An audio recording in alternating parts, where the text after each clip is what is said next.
ஐயோ யோ யோ யோ யோ அப்பா வெயில அடிக்குது சாமி. சே, அடிக்கிற வேக்காரில் சுடுகாடுக்கு போய் ஆல்ரெடி பழம் தோண்டி பார்த்துக்கலாம் போல இருக்குது. நான்லாம் 4 நாளைக்கு ஒரு முறை குளிக்குதே அதிசயம். இந்த பாழா போன வெயில்னால ஒரு நாளைக்கு 4 வேளை குளிக்க வேண்டியதாக்குது.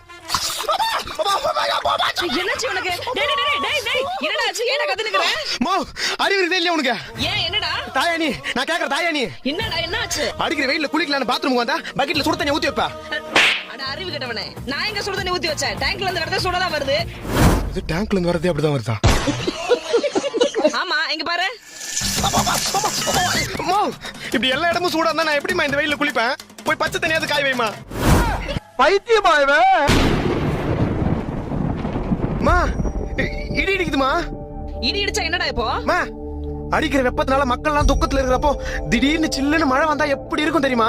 ஒரு தீயில சொல்லெடுத்து ஒளி போடுற கையெழுத்து அன்னொரு வந்திருக்காடு.